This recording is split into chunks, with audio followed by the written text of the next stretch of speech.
Hi guys, thank you so much for joining me for this video today. My name is Leanne and I'm in the garden again. In this video, I want to talk about what I have learned so far about growing cucumbers. A lot about pests.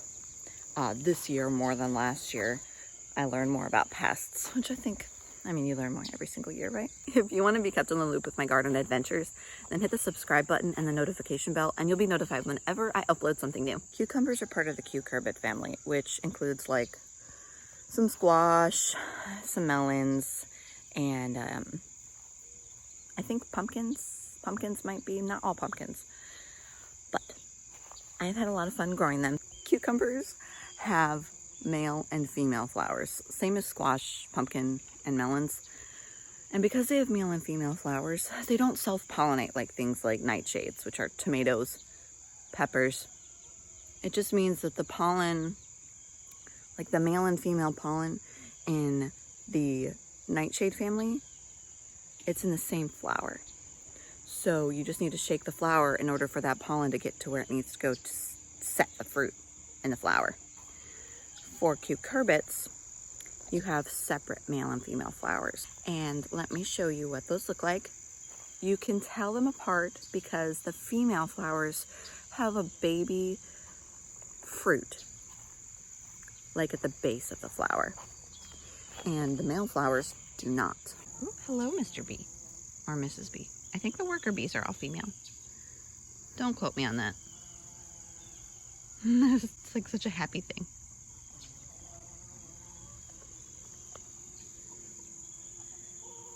I've got quite a bit of fruit set, but like half of the fruit gets gross and falls off because of the heat, and the bugs are really bad right now.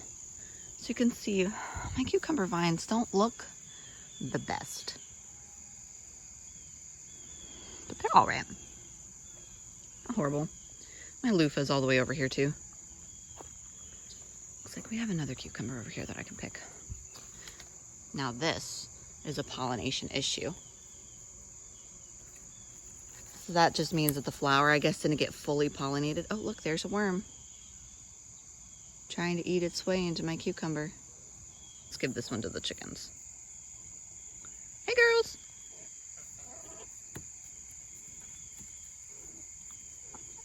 They love the cucumbers. I love being able to give them fresh stuff from the garden. Another thing that I've learned is that there are many pests that like to eat your cucumbers. Also, there's a few different kinds of worms. Cucumber worms, squash vine borers. The cucumber worms can be clear or green, and squash vine borers are white grubs that have brown faces that bore into the plants. So what I use for that is BT. Okay, BT is Bacillus thuringiensis. It's a bacteria that if the worms eat it, it will kill them.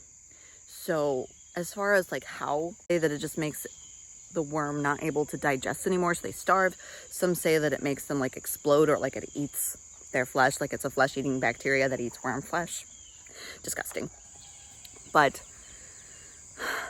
that's Bacillus thuringiensis. It's usually comes in like a concentrated form, and you put it in a gallon sprayer, and you have like a couple tablespoons per gallon. I think the MI gardener recommends like 3 or 4 tablespoons per gallon in a sprayer. So that's what I've done. The problem with that is you have to catch it when they're in their eggs, because if you don't, and they're already eating the fruit, they're not going to eat the Bacillus thuringiensis on the plants. They're inside the plants, so the spray's not going to get all the way inside the fruit. So another thing you can do is diatomaceous earth.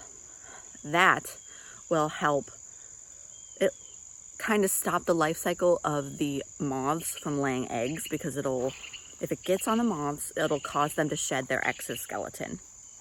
And by shedding their exoskeleton, it leaves their bodies very exposed to the heat, and the sun will basically fry them before they're ready to like produce another exoskeleton. Though that won't completely take the problem away, because if the moths are around, then they've probably laid eggs already, and there's probably going to be worms. So what you can do is you can hunt for the eggs. If they've already laid eggs, there's already going to be worms there. So what you could do is you just keep an eye on your plants, and you pluck them off as you see them. Another pest that I have learned what it is actually called. I've been calling it the wrong thing. It is the Mexican, what's it called again? The Mexican bean beetle, okay? And you'd think, okay, that's a bean beetle. It's not gonna eat cucumber plants. And I could be wrong about this, guys, okay? So tell me if I'm wrong. This beetle, it looks like a ladybug. It is a type of ladybug, but it's one of the few that actually eats plants. It's orange, it's got black spots like a ladybug, and it's shaped just like a ladybug, but it's a little bit larger, okay? I've only ever seen it eating the leaves of my squash, melons, pumpkins, and cucumbers.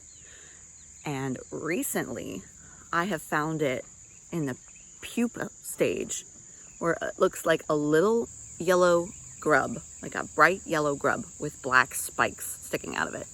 It's really alien looking. It's kind of disgusting. So when I've been seeing those, I've been plucking them off because those will eventually become the Mexican bean beetles and eat the leaves of my plants. And I don't want that. So I've actually not seen them on my beans at all, because I do have a couple of variety. Well, I pulled out the Chinese noodle beans because I don't like them, and to make room for the loofah to go over that trellis too. But I have rattlesnake beans still going strong, and yeah, so I haven't seen them eating those at all. It's kind of odd. So that's what makes me think I could be wrong about that. But when I was trying to look up what this little bug was, because I was seeing it on my plants, I was seeing the little spiky yellow one. I didn't know what it was. So I was like looking up yellow worm with black spikes. Nothing came up. It was like shoes that came up on Google. So I just started looking up pests, cucumber garden pests, and I found this one somehow. So it's like, can eat these too. Like it says online that it can eat cucumbers and cucurbits too, but it's called a Mexican bean beetle. So you'd think it would eat beans. I've been learning so much about more pests and stuff. I've been getting this rusty leaf problem on here, and I think I figured out that it is downy mildew that is causing these leaves to turn this color. So there's a couple of different fungal problems that you can have with all plants, really. Downy mildew looks just like this though. So this is like a variety. This is damage done by the Mexican bean beetle right here. And this, I think, is downy mildew, how it's like causing the leaves to go rusty. So you can use like fungicide on that, I'm pretty sure. Which what I would use for that is neem oil. Just like BT, neem oil comes in a concentrated form. You can get it from Tractor Supply, Walmart, Lowe's. I'm sure a lot of garden centers carry some form of neem oil too. Another thing that I've learned about cucumbers is you want to harvest them in the morning before the sun hits the plant, or at least like as early as you can. The flavor will be better, because if you harvest them in the middle of the day when it's super hot, they're gonna have less moisture, and that will make them bitter. I was harvesting them when they were even smaller than this one, because I thought, or this was last year and then earlier in the season this year, I was thinking they'd be better even if I let them get this big. But that's not really true. So I've let them get bigger than this by a little bit, not by a whole lot, and they still tasted really good. They tasted better than if I harvested them and they were smaller than this. So, new thing that I've learned, this variety of pickling cucumber, the Chicago pickling cucumber, is good a little bit larger than like 6 inches, 7 inches. It's pretty good. And like 1 inch to 2 inches thick. They're really yummy. They're really yummy. I definitely want to grow a larger cucumber next year, because we don't really eat pickles a whole lot. I don't pickle things a whole lot in general. Like I would like to getting it more, but I mean, it's going to be, we're just going to have to add that to our diet if I do, because we don't just naturally like lean towards eating pickles and pickled things. I also want to grow things that we're going to eat more of, and that's going to provide us more food. So we really like to eat cucumbers fresh, and I like to make tzatziki sauce for gyros. So if I do that, it'd be easier, and I could get more out of it if I grow the larger cucumbers. So I believe the smaller ones probably produce fruit faster because they don't have as large a fruit to develop. It would kind of balance out, because you get larger fruit that lasts you longer than if you got more smaller fruit. It like lasts you the same amount of time. Anyway, that's what I've learned about the cucumbers so far. Thank you guys so much for watching. If you need a friend to learn how to garden with, I'm your girl. Happy gardening.